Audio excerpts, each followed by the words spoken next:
तो hello guys, स्वागत है आप सबका आज के वाइपर पीसी की इस वीडियो में। तो गाइस आज की वीडियो में मैं आपके लिए लेकर रहा हूँ 1,22,000 रुपीज़ का पीसी बिल्ड इंक्लूडिंग BenQ का 27 इंच मॉनिटर के साथ। तो गाइस ये पीसी जिनका है उनका नाम है मिस्टर सरोज और वो रहने वाले हैं अहमदाबाद के। तो गाइस चलिए देखते हैं अपने इस पीसी में कौन से कंपोनेंट जो है वो यूज़ किए हैं। तो वीडियो का एंड तक जरूर देखना और हमारे पीसी बिल्ड की वीडियो कैसी लगी ये कमेंट करके जरूर बताना।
तो गाइस आपने देखा हमने इस पीसी में कौन से कंपोनेंट जो है वो यूज़ किया है।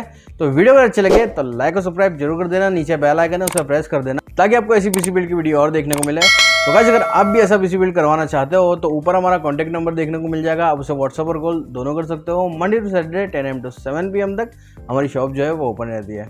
तो आप अगर ऑनलाइन जो है परचेस करना चाहते हो तो वेबसाइट की लिंक जो मैंने डिस्क्रिप्शन में दे रखी है www.viperpc.in पर जाकर आप परचेस कर सकते हो। सभी तरह के अलग अलग कंपोनेंट्स भी आपको वहीं पर देखने को मिल जाएंगे, तो वो भी आप बाय कर सकते हो। तो आप अगर हमारी शॉप पर जो है विजिट करना चाहते हो तो अहमदाबाद में हमारी 2 ब्रांचेज है, एक थलतेज और दूसरी निकोल। तो दोनों शॉप पर अगर आप विजिट कर सकते हो, अपना ड्रीम पीसी जो है वो बाय कर सकते हो। तो गाइस मिलते हैं नेक्स्ट वीडियो में, तब तक टेक केयर।